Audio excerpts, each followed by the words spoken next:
thank you for joining us again today at his table where daughters have a voice. We're here with these lovely ladies again, and today we wanted to talk about a topic where women don't often have a voice because they're being trafficked. We're here today with Marissa Furnanz, who is the Executive Director of the New Hampshire Traffic-Free Coalition, and we're joined by Liz Greene. We're just honored to have them here with us today. Yeah. So we're going to start, as we always do, by opening in prayer. I'd love to hand that off to Lisa. Yeah. Thank you, Lord. Father, we just honor you today, God, and we love you so much, Jesus. We come before you today, and we ask that you would just move through us, speak through us, Lord. Whatever's on your heart, whatever's on your mind, that the message that we have today would be received, Father. That open hearts would be out, Lord, as they listen to us, that their hearts would receive, Father, whatever we have. And Lord, I just pray for freedom today, that, Lord, as we share and as we speak on, that your freedom, God, would just come forth, Lord, and that people would just be transformed through the message, Lord, and truth would come in as well, Lord. And I just want to read a scripture. It's Proverbs 31, 8 through 9. It says, "Speak up for the people who have no voice, for the rights of all the down and outers. Speak out for justice. Stand up for the poor and the destitute."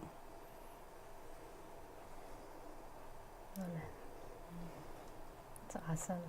So yeah, we feel like it's such an important topic, and today we know it's such a rampant issue. So thank you for being with us, Marissa. This is just timely, I feel like, and just critical for women. I mean, this is affecting so many of our sisters. Can you tell us a little bit about your story? How did you even get involved in this topic?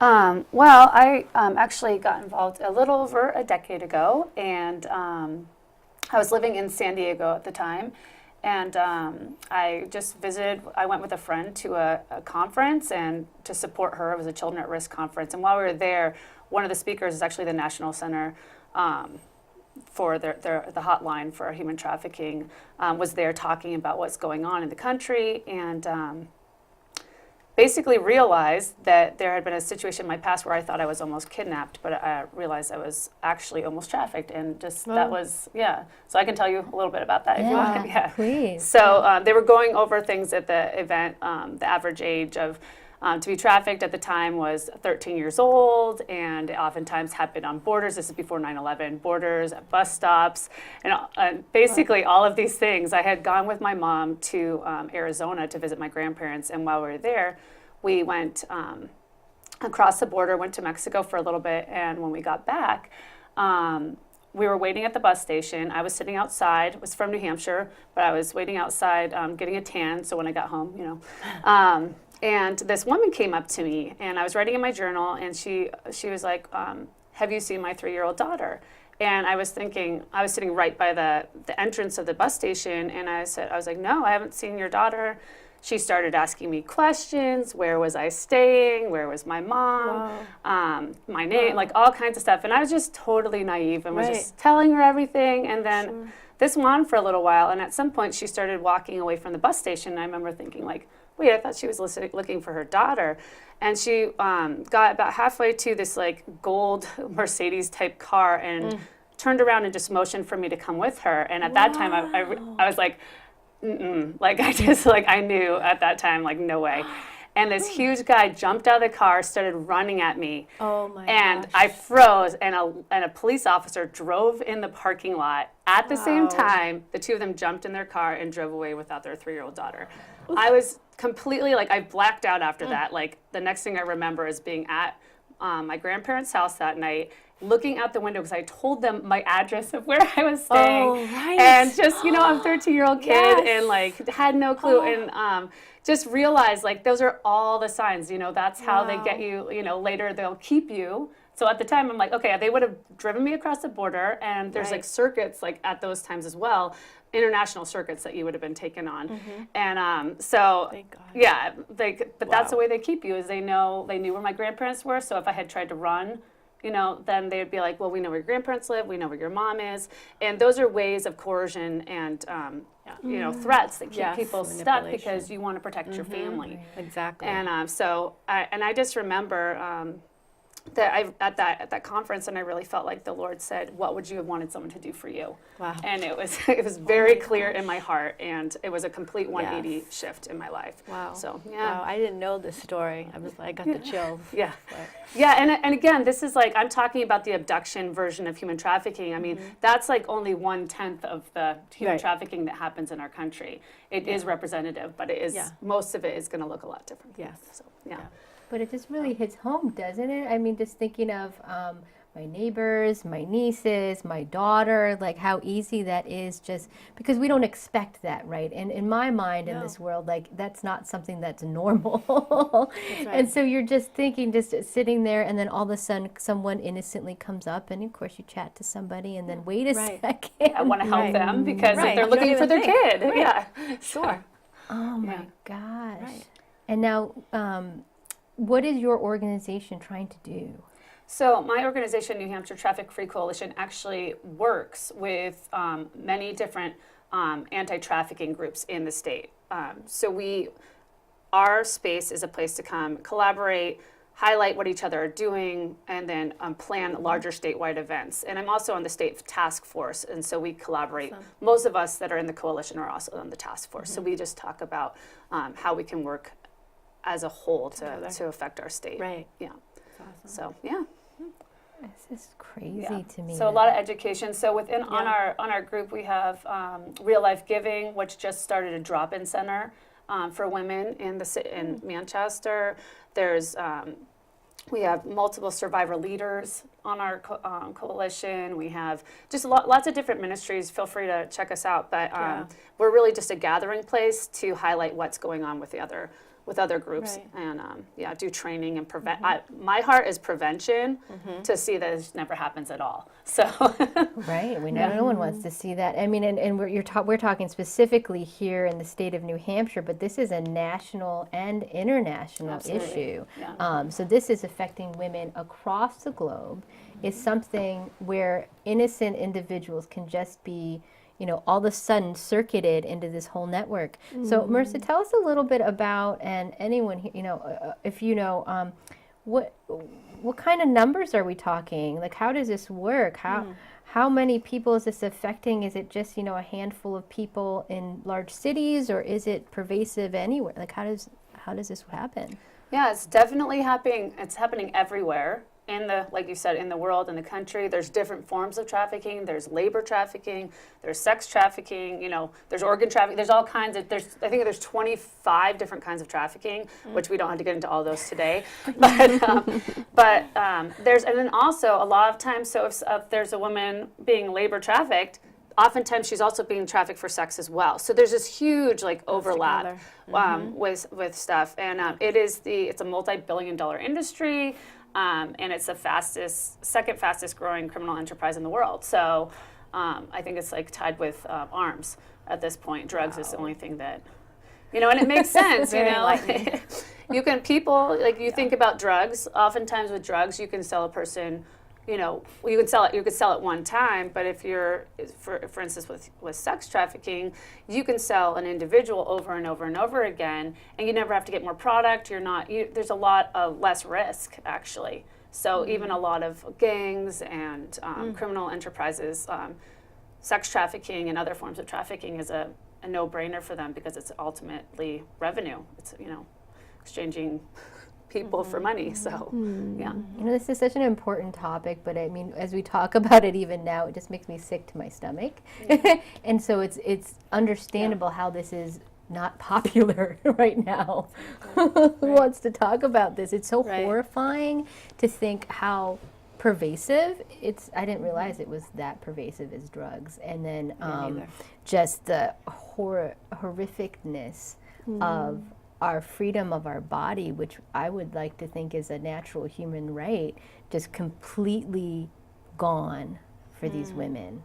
I don't know, that just seems so wrong to me. Well, essentially, it's modern day slavery. So we're talking about trafficking as a whole. You've got forced labor.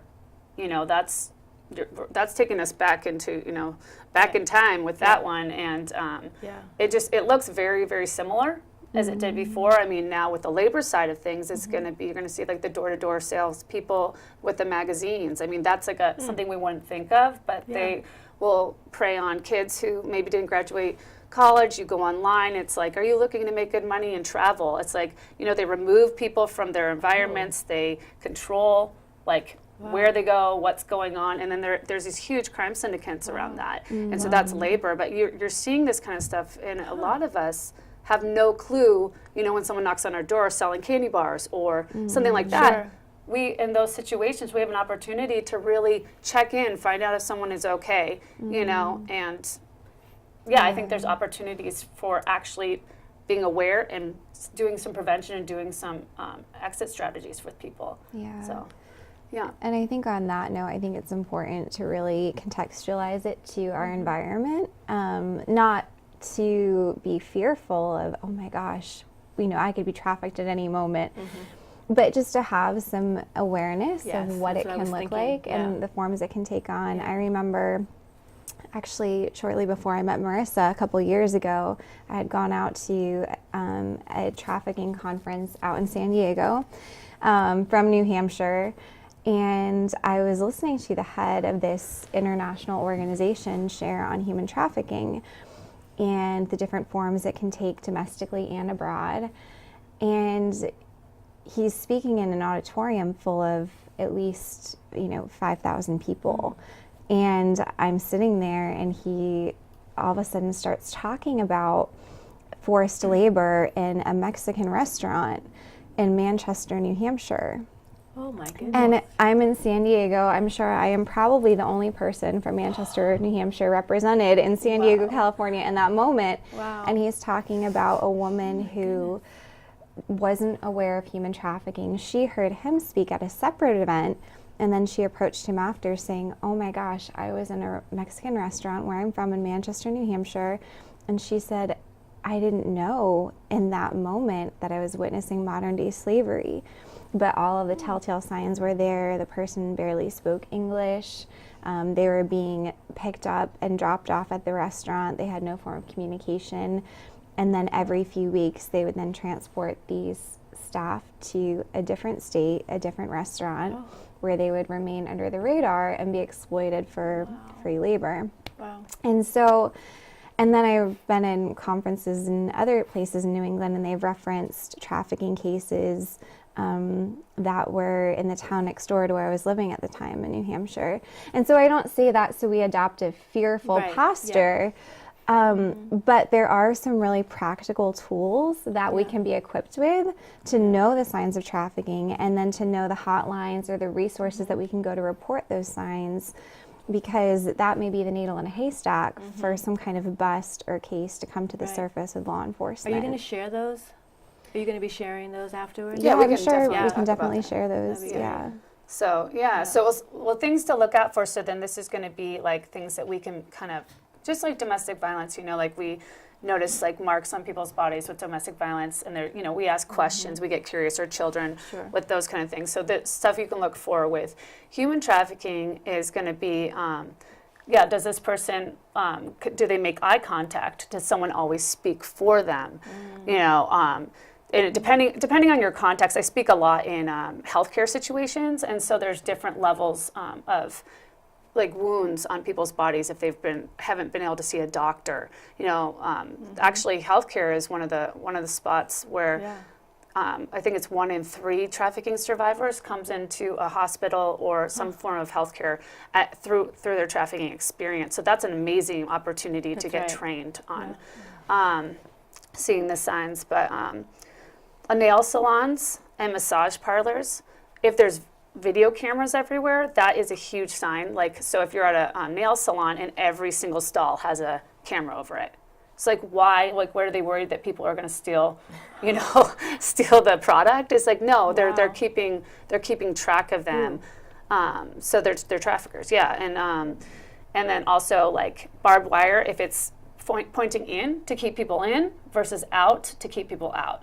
Those are signs. Bars on windows, you notice like a house where there's a lot of people a lot of men especially coming in and out, and you notice that the women that live there never leave, you know, or leave only accompanied by someone that's staying there. We've done stuff in the past too with hotels.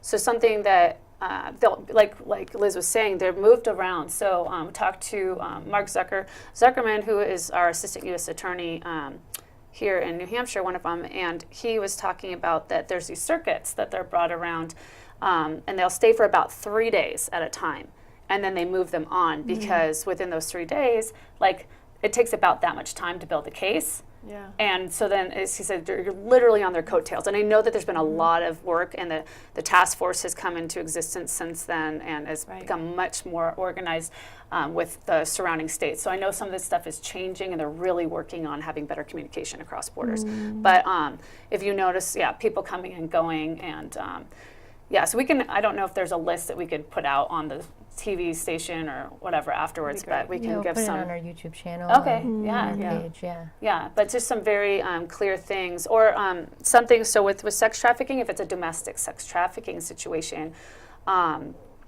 so it could be something like there's a girl that's suddenly starts showing up with Gucci bags and really nice clothes, and suddenly and you know that they're not in a situation where they can afford that. That's a way, it's a grooming process a lot of times with pimps or traffickers, essentially. So if you, and especially if there's a minor that's being exchanged, if there's any force, fraud, or coercion, or they're a minor, it's always trafficking. And so if there's a minor that is engaging in sex, or you know this, and they're not keeping their money, or some kind of exchange is happening, that's something that can be reported. And I guess I will interject. So there's the human trafficking hotline is amazing. They're a great resource, and it's not a government agency, so you can go in, you can report something without having to worry about anything coming back on you. So, and I'll just give that number really quick. So it's 1-888-3737-888, and the text is "Be Free" if you would prefer to text. And those are great if you see someone who's in a situation you think they may need some help. That's a way to just slip someone a piece of paper, and just a lot of the survivors that I've worked with, they say, I wish somebody had asked if I was okay. And they say, maybe I wouldn't have told, but I wish somebody had asked. So, and I think that's important to remember, because especially when you can start diving into the world of trafficking, I mean, it can feel like a bottomless pit, because it's a form of exploitation that can take on so many different forms. But to be equipped, like Marissa, like you shared some really basic indicators, and even to follow our own gut or intuition. If you're talking to someone and they seem really fearful, or they won't make eye contact, or are very skittish, just to do some kind of lowly invasive probes of just saying, are you okay? Do you feel safe? There's some really basic questions you can ask that can help you feel out a situation. And if you encounter something and you're not sure, I mean, there's very little harm that can come from calling that hotline. I've called before. The operators are really gracious. Even if you say, listen, this is what I saw, this is where it was, maybe it's nothing, but they're trained to know how to sort through that. The other resource that may provide value to some of the people who are listening is there's an app called Trafficking.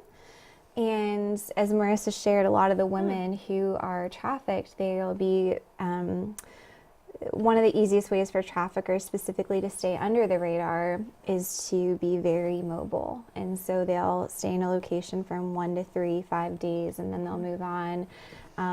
They won't leave a trace with having things like normal cell phones. They'll change numbers very quickly, things like that.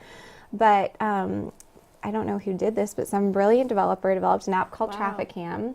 So people who are staying in hotel rooms can take pictures of their hotel room from just a couple of different angles.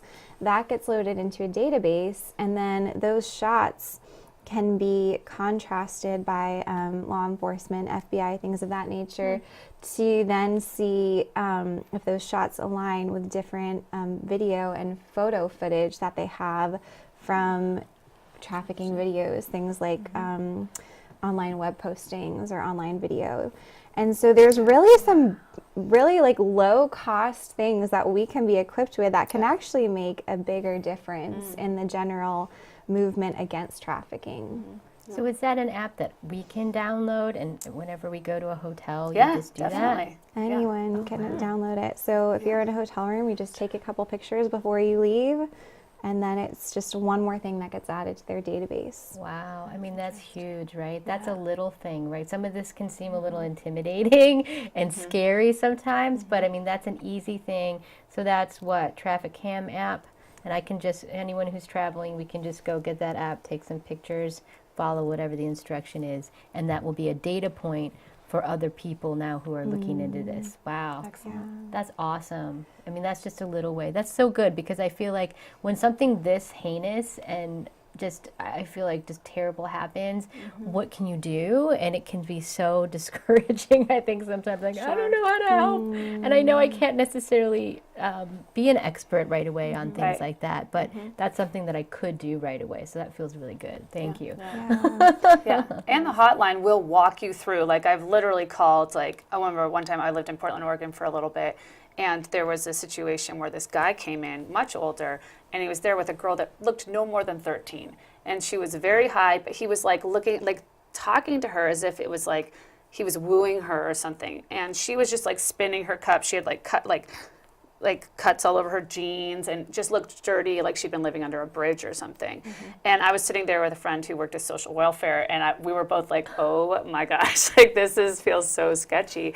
So finally, I got up the courage to call the hotline because I was so nervous. And they were amazing. They asked me all these questions and got where we were, just the basic information. And then the next day, I was at the sheriff's department at a conference, and they basically brought up that case, and it had been a human trafficking case. And so it's just like in those moments, like you have an opportunity to intervene, and you don't, like, I didn't even have to engage that situation. And but law enforcement, you know, they'll call the law enforcement that has been trained in your state, in your section, and they will talk to them directly, so that someone doesn't get arrested when they should actually be getting services or help. Yeah. So. And if I can just add maybe one more touch point to really bring it home to our environment of New Hampshire, of New England, one of the most vulnerable demographics within the United States are children within the foster care system. Yeah. And so because that is an epidemic that New Hampshire specifically is trying to actively rally against right now with the opioid crisis, every single person who's a resident of New Hampshire can be mindful that the foster children within their community, and really anyone who kind of lacks parental, especially for young women, like a father or older brother like figure, immediately they are going to become exponentially more vulnerable because they're a prototype that traffickers know to look for. They're targeted. They're targeted. And I was at a training in Lawrence, Massachusetts, and they were talking about a residential home for girls in Massachusetts for girls in the foster care system. And they said that they did not have a single girl. They had I think they said it was like a 2 or 3 block walk to school from where they were dropped off by kind of the overseers of this program to their high school. They did not have a single girl in their program who was not approached by a trafficker at least once in that 3 block walk. And so there is an awareness. Traffickers know their community, and they know the kind of people that are susceptible to the kind of preying that and grooming process that happens. And so, again, this is not to be fearful in any way, but it is to be cognizant of what is our surroundings, what's happening in New Hampshire right now. We do have a foster care crisis. How can we be mindful to, as you said at the start of the call, use it to self-identify? I'm sorry, to speak up for those who can't speak for themselves. Right. I just had a Freudian slip right there, the word self-identify. And Marissa, you can talk to this so much more than I can, but just another data point to add to the pot is that most trafficking victims carry a lot of shame and will not be able to self-identify as I was trafficked. I'm a victim of human trafficking, and I know you can go so much deeper in that than I can. Yeah, so they'll say like, they think of themselves to be like, I was a prostitute. Well, at 13 years old, you don't actually have agency to choose to engage in sex. That would be pedophilia in any other situation if you're with someone who's over 18, which is generally speaking. So they carry this shame with them, even though they didn't keep their money. They didn't, they were forced into situations that they didn't want to be in the first place. And then afterwards they're told, well, no one's ever going to want you. And that shame, from, where this is a Christian show, that shame from the enemy is coming in and telling them that they're worthless, that, just the lies that he speaks over, each of us in our lives, but specifically there, that's a very strong one. And like Liz is saying, you're coming out of a vulnerable situation, broken homes. A lot of these kids are runaways, from the foster care system. I think the foster care, it was like the data was like somewhere between 63 to 80-something% of these kids are coming out of, the juvenile system. Yeah. And that's significant. And so I was speaking with a group in Connecticut, and their social welfare system, and they were saying, this isn't an issue of like growing our resources. These kids are already in the system. Our resources are already being put there. So it's really a matter of learning what we're looking at, being able to train with people that are already working with these kids, how to keep them from being vulnerable. And so I think that, so self-identifying, I've met many people, it's just like this weight comes off of them when they suddenly like put two and two together, like, I didn't choose this. Like this wasn't that. This was something that was put on me. And even if you're an adult, the same thing. Like so many adults, like they will start in a path thinking they're going to be doing one thing and then get tricked, international trafficking or local, saying you just do this one time, and suddenly they're in over their head and they can't get out. They're being threatened, livelihood, that sort of thing. I think that's really important to point to. Even within high schools, there have been cases of young women or young men being put in really precarious situations and said, but if you just do this one time, then like we'll let you go, or we won't tell anyone about the situation. And there's a lot of manipulation that goes into it, but then that one time is turned on them, and then maybe there's video footage, or there's something that's used, or they threaten, like you were sharing in your own testimony about them knowing where your grandparents live. There will be some form of leverage that is then used against an individual to keep them in a form of psychological bondage. And the actual definition by the United Nations of human trafficking says that it is the recruitment, transportation, transfer, harboring, or receipt of a person, it's a lot of big words, by either force, abduction, fraud, or coercion. And I think that a lot of the reason is that we don't recognize human trafficking, and even trafficking victims won't self-identify and recognize trafficking within their own circumstance, is because we pay attention to force and abduction.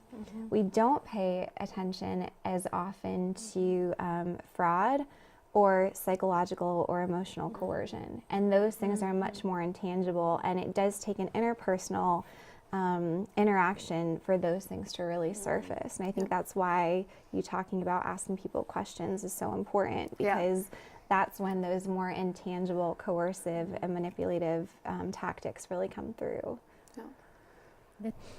So Marissa, earlier you had said, there's a connection with drugs and the trafficking situation. Can you explain more about that? Yeah, so there's certain situations where, so a lot of people, when they think of women in trafficking or women in prostitution, they think, oh, they're all, they're doing this because they want to basically fill their habit, or but the reality is a lot of the women, when they start out in prostitution, the pimp may actually forcibly addict them so that they become more compliant, or because of the trauma that they're experiencing within their trafficking, that it's a way of self-medicating so that they're not constantly having to feel the pain of what they're going through. And then, of course, there are people that, for other reasons are addicted, and it becomes a vulnerability for them to be exploited through that as well. And so this is not a simple thing, and I think a lot of people look, again, so I'm gonna use prostitution and trafficking interchangeably, because within the anti-trafficking world, we know it's a general knowing that most women that are in prostitution, they are not there because they want to. Most of them did start as adolescents, and that is automatically a trafficking situation because they don't have agency to be selling themselves for sex. And also we know that people who are purchasing a child, that is taking advantage of a vulnerability. And, you know, people say, oh, they're getting money. It's like, well, if they need money, give them money. Don't take advantage of them. But yeah, so people who see women in prostitution, girls in prostitution, it's a lot more complicated. And even situations, I mean, this is kind of a weird thing to say, but I'll hear men say like, oh, this woman kept chasing me down the street trying to make me buy sex from her. And it's like, okay, you have to understand the level of coercion and manipulation that's going on. She's terrified to go home with not enough money. So this isn't because she's desperately wanting to sleep with you. It's because she knows if she comes home and she doesn't have enough money, she's most likely to get pimped. Her pimp is going to beat her, or she's going to be deprived of money, of other essentials that she needs. Or, you know, a lot of times the guys, why don't they run? A lot of times these guys hold their kids. You know, people don't think of women in prostitution oftentimes as having children, but a lot of them do. You know, and this is a huge form of coercion. When your child, who of us who has a child wouldn't do anything in our power to protect our kids? And so if we know that this pimp has our child at home waiting for us, we can't run. We'll never be able to run. And so it's a situation, so the using becomes a self-medicating so that we're able to continue on and do what we do so that we can keep our kid, you know, or just stay alive, and numb the pain. And this is a problem in New Hampshire because the opioid crisis, it is happening where women are getting addicted, they're going into rehab, but the underlying trauma of what has happened to them hasn't been addressed, and their pimp is waiting for them when they get out. You know, he's the only one writing to her. He's the only one. He's, you know, telling her like, you know, when you get out, I'll take care of you. It's going to be different. It can look a lot like domestic violence in situations like that. And when no one's there to pick you up when you get out of rehab or when you get out of prison, same type of thing. And that person's there waiting for you at the door. You know, you might be afraid not to get in the car with them because what are you going to walk now to the city by yourself? You know, where are you going to go? You have no home. You have no money. So it's this terrible cycle that occurs. And there's different places around in New England where there's women who actually are waiting out for the girls when they get out to provide them a safe place to stay. And I think I'd love to see that happen in New Hampshire more, and some of the people I'm working with, I could see that happening soon. But safe places for women to go is huge. And I keep saying women because the vast majority of people that are being prostituted, that are being trafficked in the sex trade are women and children.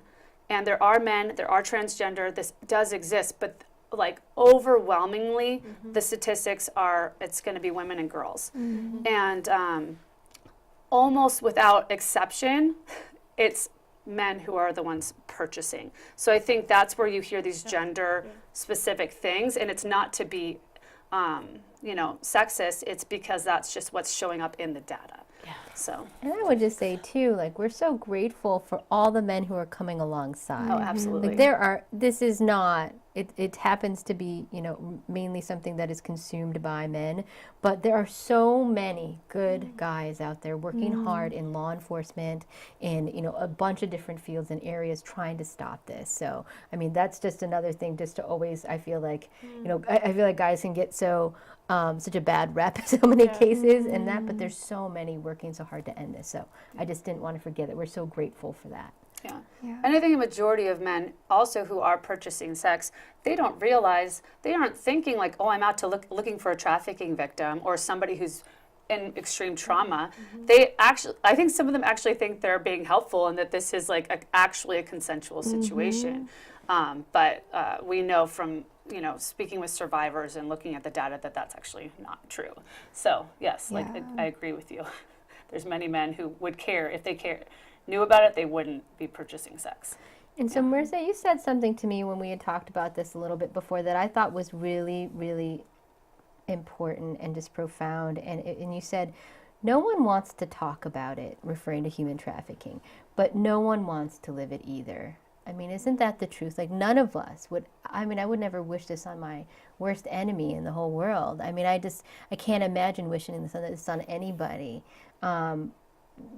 But it could easily be. I mean, the number of people this is affecting, and just thinking that this could easily affect my daughter, my neighbor's kids, like my family's friends, like this is not something that is, I don't know, one out of every, million people or something like that. I mean, this is our neighbors. These are people who are friends. This is you as a friend of mine. Like, I mean, that almost happened to. I mean, this situation is very, very serious and grave. And I feel like your verse, Lisa, is so perfect because as a church body, it is so important for us to be standing for these issues, to be giving a voice to these women who don't have a voice and who don't even know that they have one to give, and they don't even know that they're in a situation where they need to use it in a lot of cases, it's sounding like to me.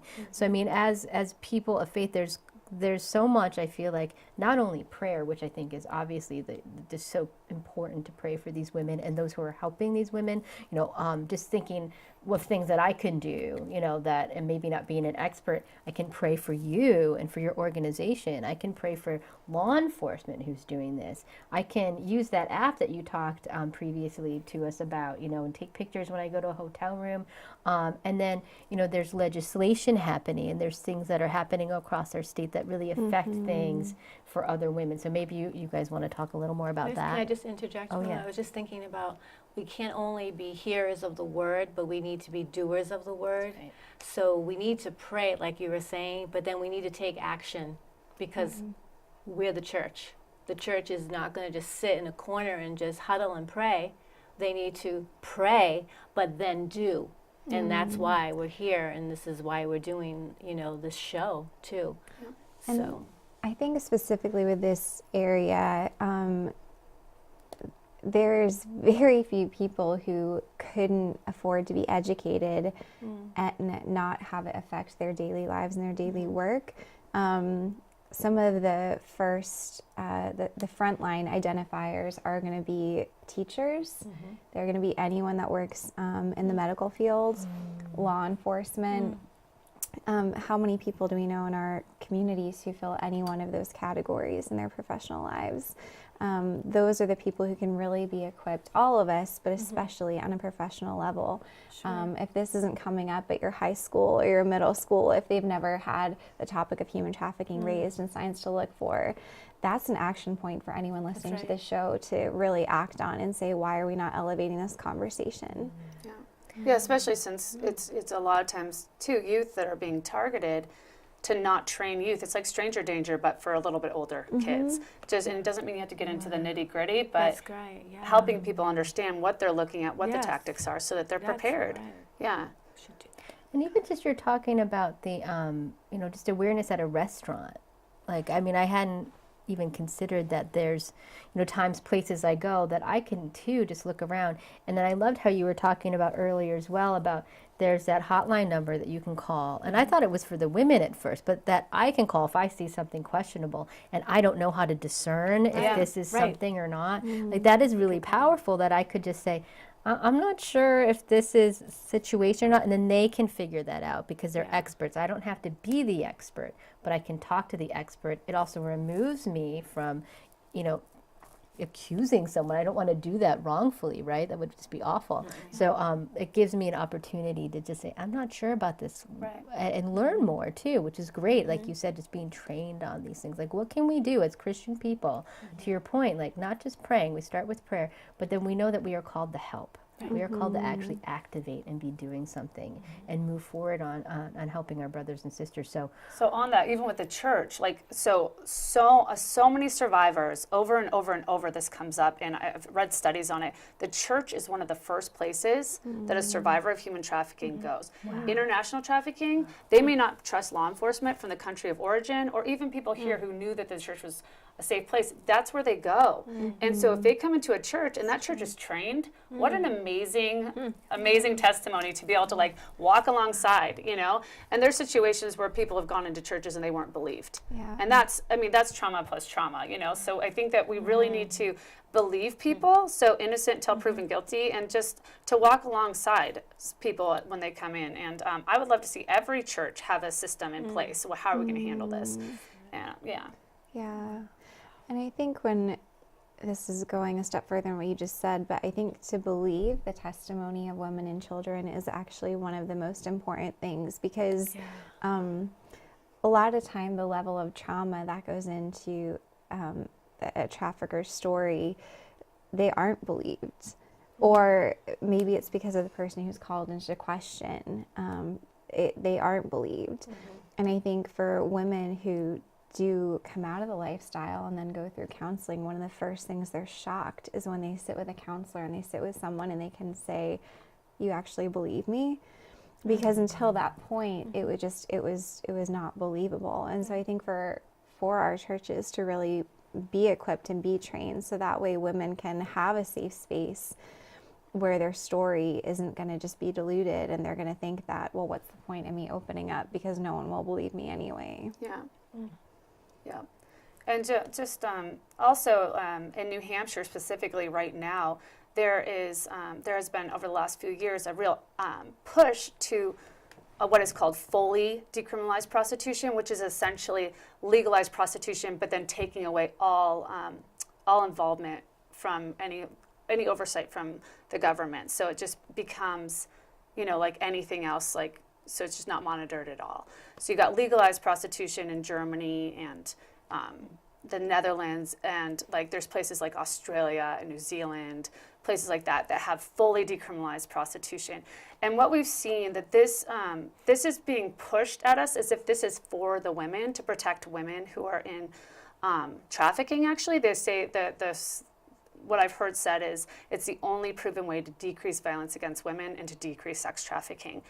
And on paper, it may decrease sex trafficking, because what happened in Rhode Island actually had full decriminalized prostitution for 29 years. When they did that, law enforcement was no longer able to go in and investigate to see if there was anything, if there was any crime happening.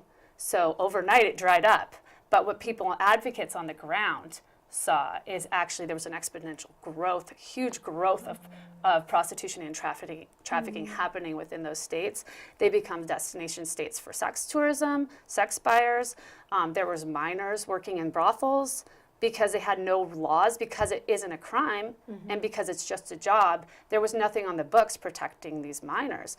And I mean, I could go on and on with a lot of the harms, you know.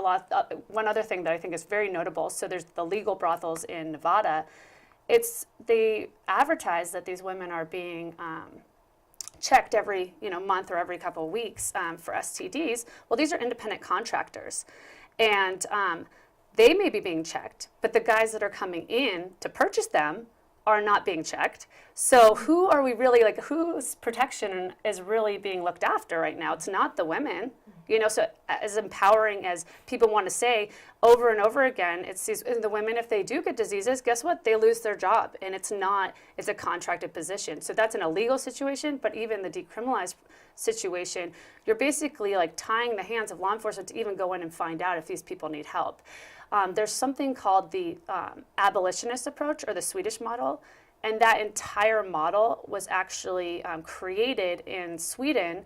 And they asked women who were in prostitution, what do you wish that could happen here for you? And this has been in effect for like 20 years now, and it's been extremely successful. It is actually the only thing that has decreased sex trafficking and decreased prostitution within the state. It cut their prostitution purchases in half, but it provides an exit strategy. It takes away the criminal penalties for the women, because if you get a prostitution charge, that's on your record. You're no longer able to get jobs a lot of times, things like that. So it takes away those criminal penalties. It's not saying this is illegal. It's just taking away the criminal penalty and opening up ways for services, for if they need help, if a woman is being raped or something happens, they can actually go forward and ask for help, and essentially changes the attitude around it, but it continues the penalties for men or purchasers of sex, so that the people who are perpetuating are creating a demand for this kind of exploitation are held accountable, and not the person that's already being exploited, already desperate in a situation. What is it, 95% of women in prostitution desperately want to get out. I mean, that's not a job, you know, they have PTSD on rates similar to veterans of war. Like, I mean, I could go on and on with statistics, but it is very, very painful. And, you know, no woman grows up saying, when I'm older, I want to be, you know, when I grow up, I want to be a prostitute. Like, we know, like, as much as people try to change attitudes around this and stuff like that, that this is not something that society has ever shifted on. You know, people, the status is never elevated. They don't listen to women in prostitution or look at stripping, just in stripping. Like, there's the testimonies of women in stripping or in different fields. Like, people don't listen to them. They laugh at them. They say, "Oh, well, you want that? Like, oh, you can't rape a prostitute." Like, yeah, you can. So everyone has rights, and the voices of women in prostitution and trafficking are silenced when we pass laws that would basically, they're pro-pimping laws. These are laws that protect pimps and buyers.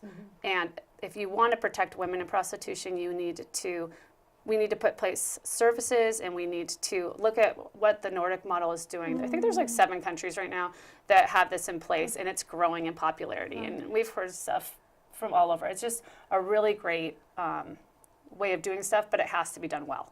But I think that's kind of, to me, it sounds like it's the next best model, like potentially, but ideally we don't want it at all, right? I mean, this is like a step from, you know, maybe where things could be at, or like the Swedish model. It's not like our ideal.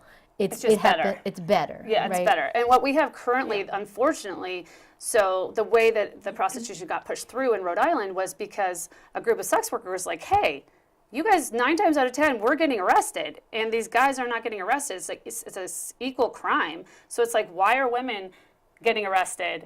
You know, it's like, this is a situation like he who has the sin throw the first stone, you know, like the women caught in adultery. Like, where's the man? You know, and so once again, where's the man? Why is he not getting arrested as well? And so they were able to bring this. They said, we're going to do a lawsuit because we are sick. We want to get rid of prostitution laws because we're the ones getting targeted. We're not being protected. They're being protected. And so because of that, Rhode Island was like, oh, crap, like, we need to do something. And that was put on 29 years of having to fight this very violent, what came was very violent, was very detrimental to their culture. And organized crime came in, money laundering. And the only way they were actually able to get rid of it was because there was such an increase in Asian brothels, Asian massage parlors, that there was this illegal enterprise to go after, like, you know, people who were in our country illegally, trafficked here illegally, that they were able to go in through that way and basically expose the corruption that was happening underneath, and were able to overturn the laws. And there was a lot of advocates, even people with Amnesty International, who that fought to put things back as they were.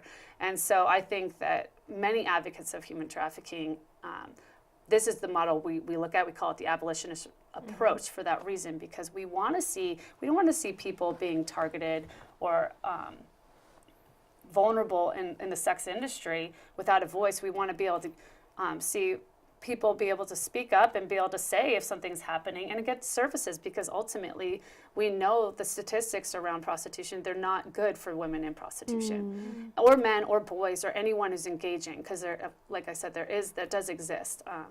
But I mean, I could go on and on about that one, but there's a law in place right now that there was a very simple law that was to protect children, and it was going to increase penalties for adults who purchase children who are being trafficked. So this is it's like HB 201, I believe, is the bill. And recently, an outside group has come in and they actually hijacked. A survivor friend of mine was at this hearing, and it was a very simple hearing. And this sex worker group came in and basically asked that they turn this into a study that would fully decriminalize prostitution, to look into fully decriminalized prostitution. The problem with the study is that everything in the study is, all the groups that they're looking into are all pro-sex work groups, and most of them are being funded by the same people. And again, we know from vast amounts of research that this is basically, the harms always far outweigh the benefits for the women. And so that's why a lot of people in this world, they'll call their pro-pimping bills or pro-trafficker bills. Mm-hmm. And so I think that that's what we need to realize. It's not about the rights of the women or consensual sex. This is basically about the managers, mm-hmm. aka the traffickers and the pimps, like being able to have a free market. And I just wanted also to read, so the Nevada had some numbers, and I think this is huge for us to understand. So Nevada wrote to our Senate last year, begging them, please don't do this. It says Nevada's numbers of sex providers per capita. So Nevada is one of the only places in the country that has certain counties where prostitution is legal. So they did a study to look at how this affected the rest of the state. So Nevada's numbers of sex providers per capita is 63% larger than the next largest state, New York, and nearly double the following state of Florida. The large size of Nevada's commercial sex market is even starker when compared to the other western states. In fact, Nevada has more than twice as many sex providers per 100,000 residents as California, the next largest per capita market in the region. Nevada is a haven for sex buyers and those who profit from the business, including pimps and traffickers. And so you just see, when there's a demand for prostitution, you have to bring in more sex providers to meet that demand, which means more people are coming in that are being trafficked to meet that demand. So it just explodes. And so when I think about New Hampshire passing these laws, and we see this 63% increase compared to the rest of the country, and this is in the places where it's still illegal, like in Vegas. It's not legal in Vegas. It's the closest brothel to Vegas is about an hour and a half away. But in those areas, like in Vegas, it's 63% higher than in any other state. So I think that's huge. And do we really want to have New Hampshire become a destination state for sex tourism? Like, how's that going to affect our culture? Well, remind us too, Marissa, like, how is prostitution related to trafficking? Like, how are they interconnected? So, so as I said, that most women in prostitution are actually being trafficked. So it could be a situation where they aren't keeping their money. It could be the Romeo situation where this guy is saying, just keep doing this, and a little longer, and then we're going to get married. But he's also, if she ever tries to leave, it gets violent. So it's essentially identical to trafficking in that situation.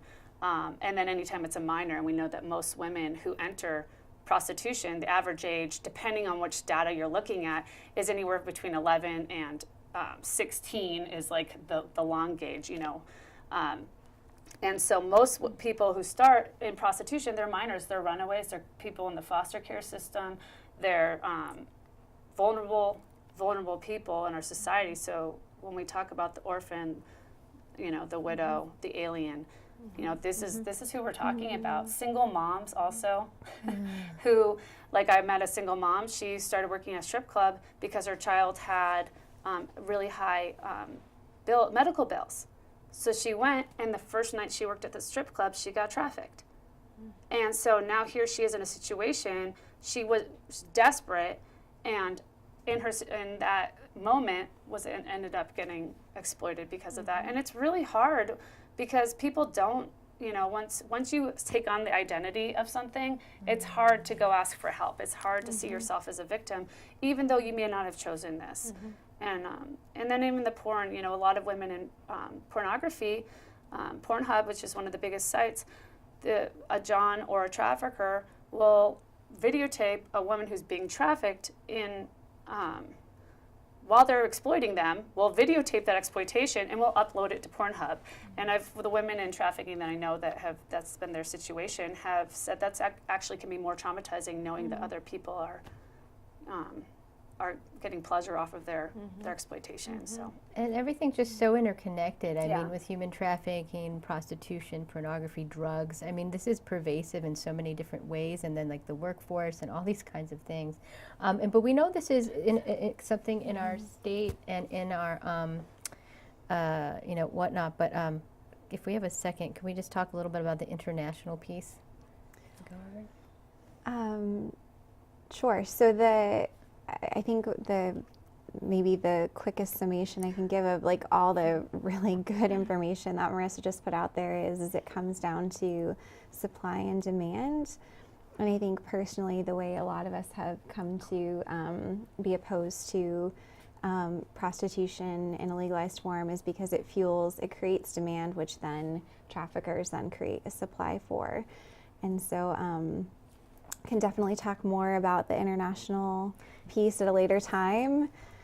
Yeah, we'll have to do that next time. This has been great to have you guys here. I just so appreciate this conversation and the ability to highlight such important issues. So thank you for being here and thank you for joining us.